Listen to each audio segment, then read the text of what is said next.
Assalamualaikum warahmatullahi wabarakatuh. Yang terhormat Bapak Swito Singgi selaku dosen mata kuliah Fisika Zat Padat dan teman-teman yang kami banggakan.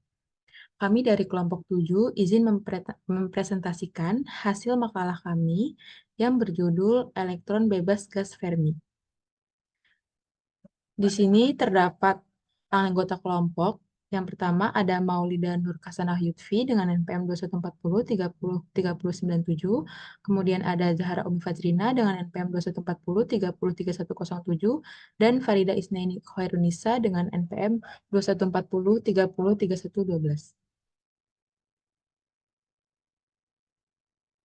Dalam makalah ini terdapat latar belakang, rumusan masalah, tujuan, serta bab pembahasan yang membahas 5 subbab.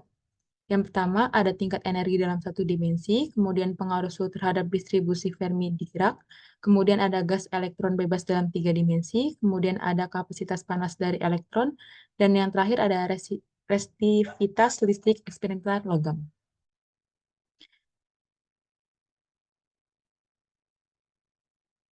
Yang pertama, kami akan membahas mengenai tingkat energi dalam satu dimensi.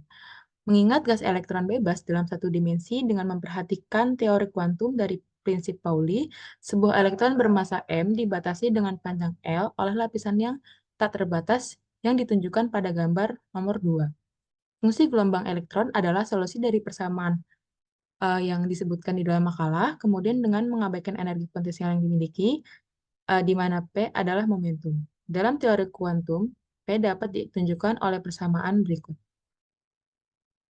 Kemudian di sini terdapat syarat batas seperti yang digunakan pada lapisan energi potensial yang tak terbatas.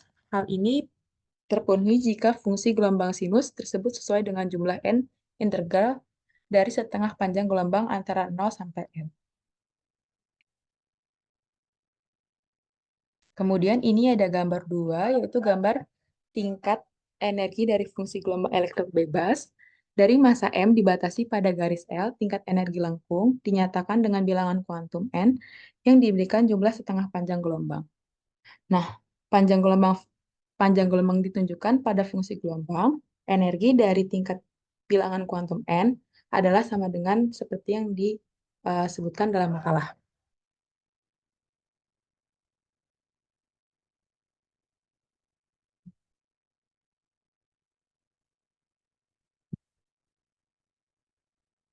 Kemudian ada pengaruh suhu terhadap distribusi Fermi-Dirac.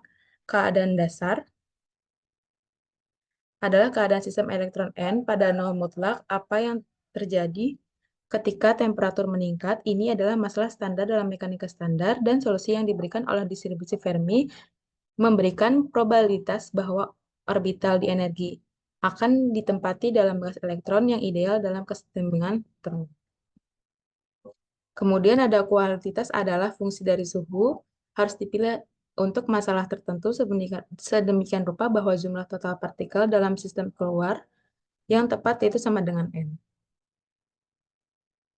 Seperti yang ada di gambar 3 ini, fungsi dari Fermi-Dirac distribusi persamaan ini adalah berbagai suhu berlabar untuk hasil berlaku untuk gas dalam 3 dimensi. Nah, total jumlah partikel konstan tergantung pada suhu. Kemudian di subbab yang ketiga ini akan dijelaskan oleh teman saya.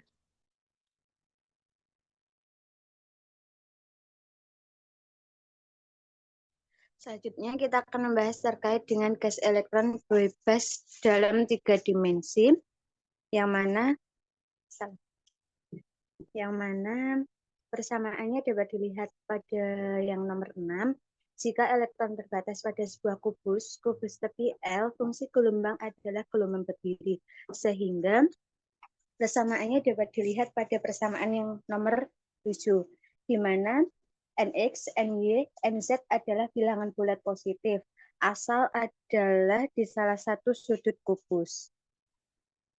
Hal ini mudah untuk memperkenalkan fungsi gelombang yang memenuhi kondisi batas periodik. Fungsi gelombang untuk menjadi periodik dalam X, Y, Z dengan periode L yaitu persamaannya dapat dilihat pada nomor 8 untuk Y dan Z koordinat. Fungsi gelombang memenuhi persamaan Schrödinger, partikel bebas dan kondisi periodisitas adalah dari bentuk gelombang pesawat berpergian. Dengan ketentuan bahwa komponen vektor gelombang K memenuhi dan juga untuk Kz dan Kz.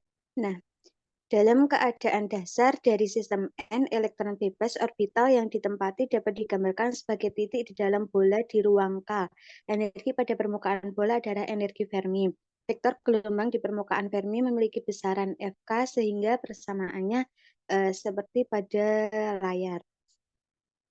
Dari persamaan yang telah disebutkan pada nomor 10, dapat dilihat bahwa ada satu gelombang vektor diperolehkan, yaitu salah satu triplet berbeda dengan bilangan kuantum Kx, Ky, Kz untuk elemen volumenya 2pi per L pangkat 3 ruang K. Dengan demikian, dalam lingkup volume 4 pi K 3 F per 3 jumlah orbitalnya adalah pada bagian persamaan nomor 15.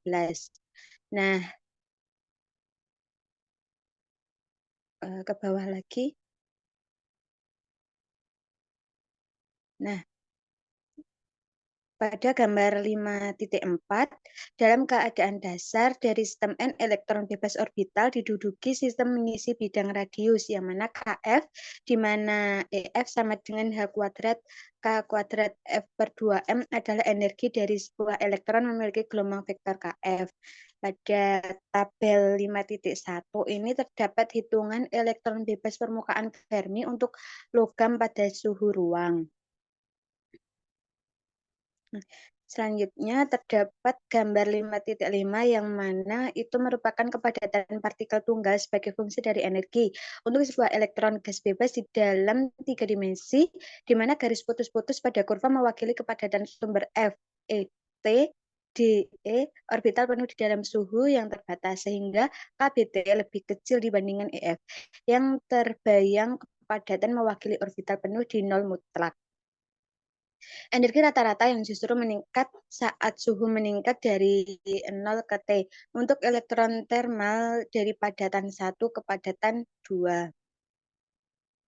Selanjutnya yang bawah lagi.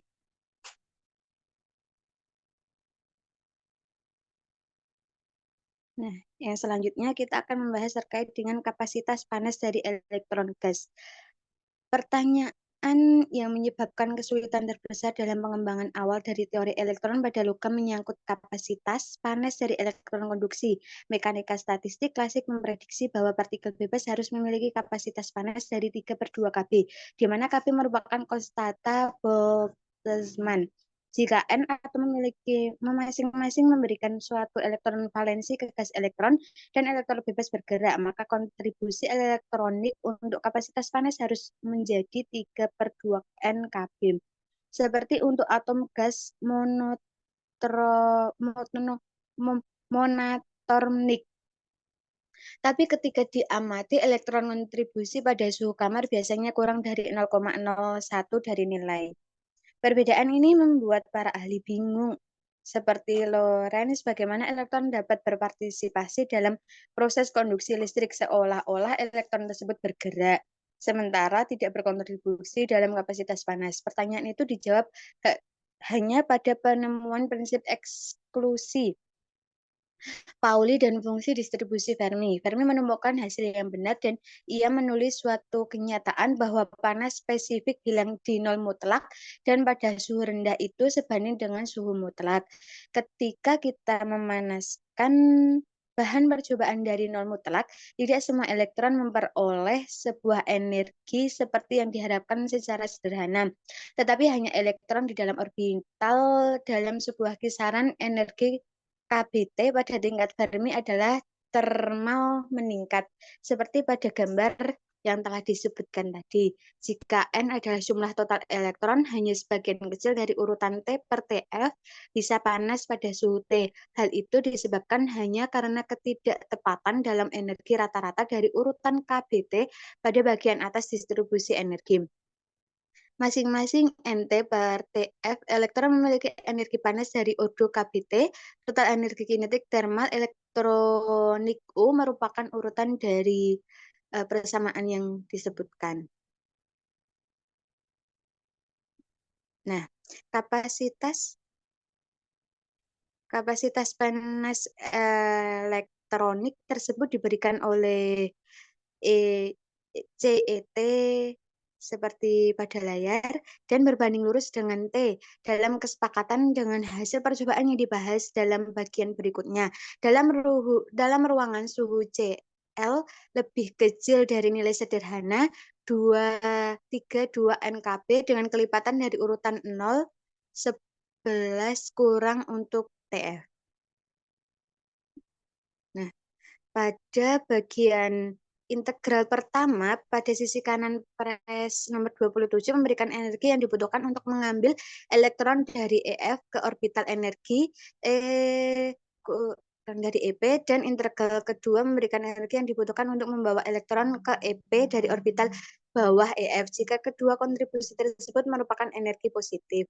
Dari hasilnya, di dalam integral pertama dari persamaan 27 adalah jumlah rentang energi tinggi elektron dari tiap orbital. Nah, sehingga fungsi dari zeta U adalah mengelompokkan di dalam gambar nomor 6. Yang mana pada gambar 6 ini merupakan ketergantungan suhu dari interaksi energi fermion gas dari 3 dimensi. Energi yang dinormalisasikan digambarkan sebagai zeta U per NEF, di mana N adalah jumlah dari elektron, suhu dituliskan sebagai kBt. Sedangkan pada gambar 5.7 merupakan penggambaran potensial kimia berbanding suhu sebagai kBt untuk interaksi gas fermion dalam 3 dimensi untuk memudahkan dalam menggambarkan.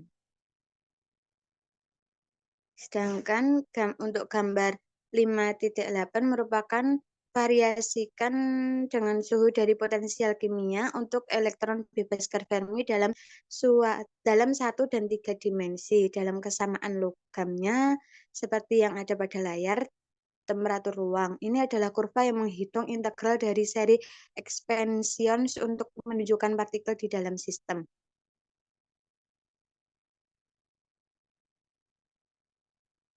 Nah, selanjutnya terkait dengan eksperimental kapasitas panas suatu logam.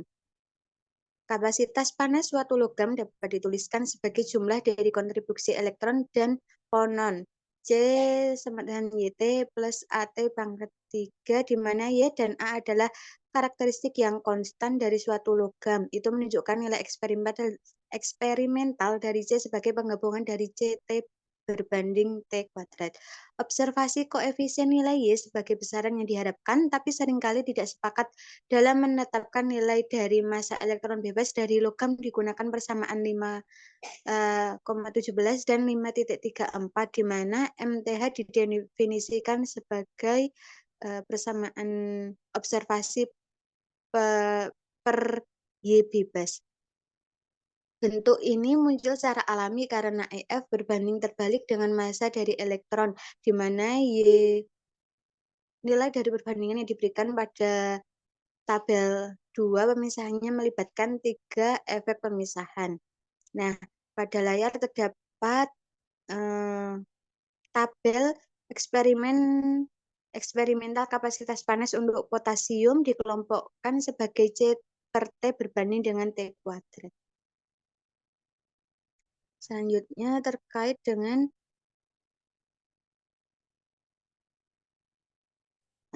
pada bab selanjutnya akan dijelaskan oleh rekan saya. Kepadanya saya persilahkan. Baik, untuk subbab selanjutnya yaitu membahas mengenai resistivitas listrik eksperimental logam, di mana resistivitas listrik eksperimental logam adalah konsep yang mengukur seberapa besar logam menahan aliran arus listrik, yang dikenal sebagai resistivitas. Dalam percobaan untuk mengukur resistivitas listrik logam, kita dapat mencari hubungan antara panjang, luas perampang, dan hambatan suatu kawat atau material logam, kemudian bersama dengan ukuran konduktor dan panjang kawat untuk mengukur kemampuan kawat atau kabel untuk mengalirkan listrik melaluinya. Nah, teman-teman bisa melihat sendiri pada layar mengenai resistivitas beberapa logam yang ada seperti perak, tembaga, emas, aluminium, dan besi pada layar. Resistivitas tembaga pada tabel tadi ditunjukkan yaitu lebih rendah daripada logam lain seperti besi dan aluminium sehingga lebih baik untuk menyalurkan listrik. Hal ini tidak berarti aluminium merupakan penyalur listrik yang buruk, hanya saja aluminium memerlukan kawat berukuran lebih besar untuk menyalurkan arus listrik dalam jumlah yang sama. Nah, meskipun resistivitas adalah pengukuran yang konsisten, resistivitas dapat berubah berdasarkan kemurnian dan suhu logam. Misalnya, tembaga dapat diukur pada 1,68 kali 10 pangkat minus 8 pada suhu 20 derajat Celcius, tetapi pengotor logam atau suhu yang lebih tinggi akan mempersulit elektron untuk bergerak. Nah, rumus yang sering digunakan untuk mengukur resistivitas yaitu resistivitas logam atau Rho sama dengan R, yaitu hambatan listrik yang diukur dari logam, dikalikan luas penampang kawat logam atau A dibagi dengan panjang kawat logam atau L. Untuk faktor-faktor yang mempengaruhi resistivitas logam, yaitu ada jenis logam, karena pada setiap jenis logam memiliki resistivitas yang berbeda. Misalnya tadi, tembaga memiliki resistivitas yang rendah, sementara besi lebih tinggi. Dan untuk selanjutnya, faktor selanjutnya yaitu suhu. Resistivitas logam biasanya meningkat seiring kenaikan suhu. Saat suhu logam naik, atom-atomnya dapat bergetar lebih banyak, sehingga menghambat pergerakan elektron. Baik teman-teman, dari pembahasan yang telah kami sampaikan, dapat disimpulkan bahwa model elektron bebas memainkan peran penting dalam menjelaskan berbagai sifat fisik logam, termasuk logam alkali yang paling sederhana. Model ini dapat menggambarkan bahwa elektron valensi suatu atom berubah menjadi elektron konduksi yang bergerak bebas di seluruh volume logam. Interaksi antara elektron konduksi dengan inti ion logam berperan dalam menentukan sifat potensial elektrostatik serta kapasitas panas dan konduktivitas listrik. Meskipun model klasik memiliki beberapa keberhasilan dalam menjelaskan hubungan antara daya hantar listrik dan panas serta hukum Ohm, masih terdapat kekurangan dalam memahami sifat-sifat termal dan magnetik dari logam. Kegagalan ini bukan karena kelemahan model elektron bebas, melainkan pada penggunaan fungsi distribusi klasik Maxwell yang tidak sesuai untuk sistem kuantum seperti elektron. Lanjut. Nah, baik. Oke, teman-teman, mungkin itu saja dari kelompok 7 yang dapat disampaikan. Mohon maaf atas segala tutur kata yang kurang berkenan di hati teman-teman. Terima kasih, semoga bermanfaat, dan wassalamualaikum warahmatullahi wabarakatuh.